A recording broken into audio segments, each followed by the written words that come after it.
મહેર માટે જીવન એક નવી દિશા લઈ રહ્યું હતું. આરતી જેવી સુંદર અને ભોળી છોકરી સાથે લગ્ન થયા પછી મહેર પોતાને સૌથી નસીબદાર માનતો. આરતી ખૂબ જ શાંતિપ્રિય અને ઘર સંભાળનાર સ્ત્રી હતી. મહેરને નોકરી માટે દુબઈ જવું પડ્યું. આરતી માટે વિયોગ સહન કરવો મુશ્કેલ હતો. છતાં તેણે મહેરને પોતાનું સપનું પૂરું કરવાનું સમજીને સાથ આપ્યો. શરૂઆતમાં બંને વચ્ચે રોજ વાતો થતી.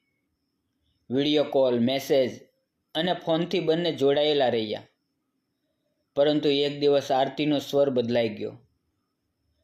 તે ગભરાયેલી લાગી. મહેરે પૂછતા તે બોલી, "મને રાત્રે વિચિત્ર સપનાઓ આવે છે.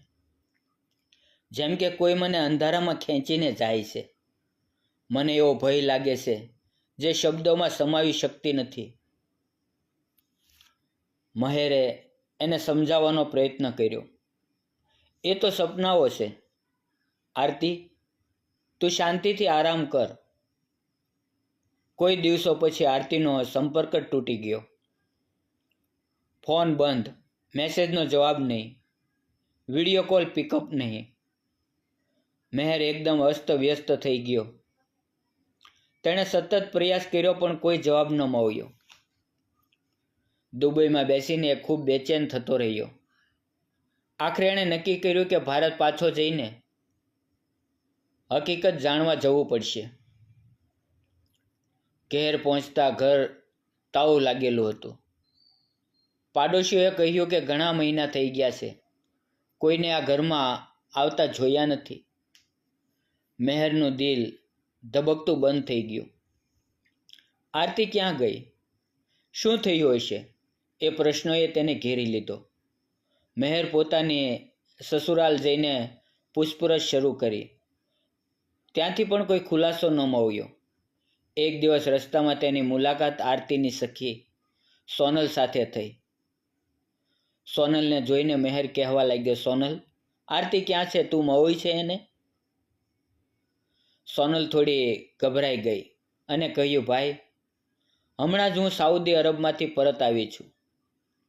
આરતીને મળવા તમારા ઘરે પણ ગઈ હતી, પણ કોઈ મળ્યું નહીં. કશુંક ગજબ થયું છે ભાઈ. તમે ખૂબ જ બેકાબુ લાગો છો." મહેરે વાત કહી. સોનલ ચોંકી ગઈ. એણે ધીમે ધીમે કહ્યું, "માફ કરશો ભાઈ, એક વાત છે. એકવાર આરતીએ મને કહેલું કે તમારા મમ્મી એના પર દબાણ કરે છે. એને કહે છે કે તને સાચા સપના આવે છે, તું ભવિષ્ય જોઈ શકા છો. મમ્મી એને પોતાના માટે લોકોના પ્રશ્નોનો જવાબ આપવાનું કહેતી." આરતી એમાં રસ રાખતી નહોતી. મહેર હેરાન થઈ ગયો. "પણ મમ્મી તો આપણને અલગ ઘર આપી ચૂકી હતી. એને શું ફરક પડતો હતો?" સોનલ નમ્રતાથી બોલી, "હું સમજુ છું ભાઈ, પણ ક્યારેક લોકો બધું છોડતા નથી." આરતી કહેતી કે મમ્મી એને ડરાવે છે, ન માનવાનો પ્રયત્ન કરે છે. આ સાંભળી મહેરે નક્કી કર્યું કે હવે એ આરતીને શોધવા માટે કંઈ પણ કરશે. એણે શહેરના આશ્રમ, મંદિરો, મનોચિકિત્સક કેન્દ્રો બધે તપાસ શરૂ કરી. એક દિવસ એક એવી જગ્યાની ખબર પડી જ્યાં નકલી સાધુ ભગવાનના નામે ભવિષ્ય બતાવવાનો ઢોંગ કરતા હતા. લોકો લાઈનમાં ઊભા રહેતા. મહેર પણ ત્યાં ગયો. લાઈન લાંબી હતી. થોડા સમય બાદ અંદર પહોંચ્યો. એક ખોટી ધાર્મિક વિધિ ચાલી રહી હતી. એક સ્ત્રી દિવાલ પાસે બેસેલી હતી. આંખો બંધ, કપડાં ગંદા, શરીર નબળું.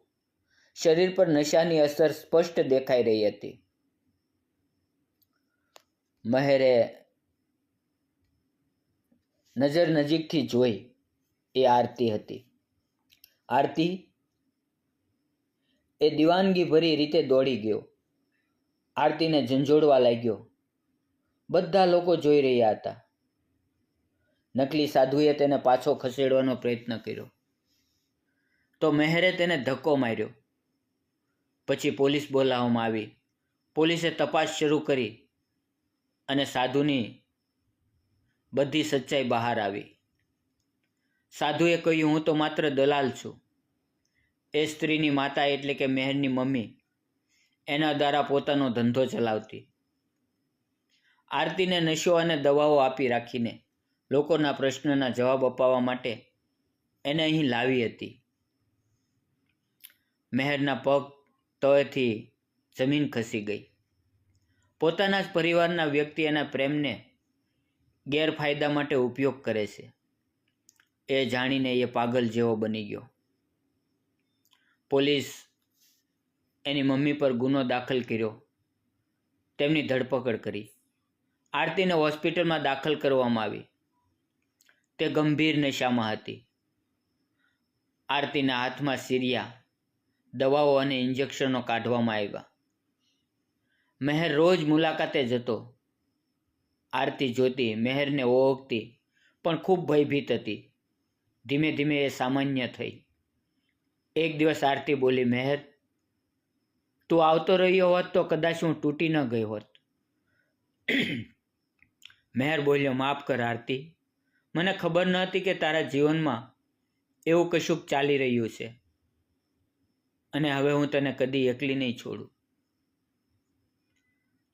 ત્યારથી એમનું જીવન ફરીથી શરૂ થયું. મેહર નોકરી છોડી દીધી. પોતાનું જીવન આરતીની સાથે ફરીથી જીવવાનું નક્કી કર્યું. બંનેએ શહેર છોડીને એક નવું ઘર બનાવ્યું જ્યાં ભવિષ્યમાં શાંતિ અને વિશ્વાસ રહે.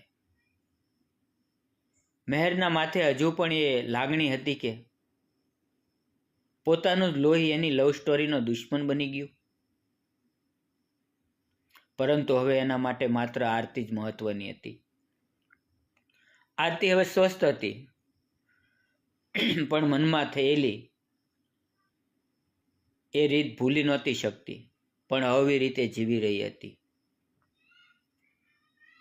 મિત્રો, આ વાર્તા ઉપરથી આપણને નૈતિક સંદેશ મળે છે. ભય, લાલચ અને અંધવિશ્વાસ એક સચ્ચા સંબંધને તોડવા માટે પૂરતા હોય છે, પરંતુ પ્રેમ અને વિશ્વાસ જેવા તત્વો હોય તો જે તૂટી ગયેલું હોય તે ફરીથી ગોઠવી શકાય છે. ક્યારેક આપણા પોતાના જ નિકટવર્તીઓ આપણા દુશ્મન બની શકે છે, પણ જો અંતકરણ શુદ્ધ હોય અને નિષ્ઠા સાચી હોય તો સત્યનો વિજય થશે જ. તો મિત્રો, આ હતી એક હૃદય સ્પર્શતી અને રહસ્યમય વાર્તા. જો તમને ગમ્યું હોય તો શેર કરો, કોમેન્ટ કરો અને વધુ આવી વાર્તાઓ માટે અમારી ચેનલ સબસ્ક્રાઈબ કરો. ફરી મળીએ એક નવી વાર્તા સાથે. ત્યાં સુધી આવજો. ધન્યવાદ.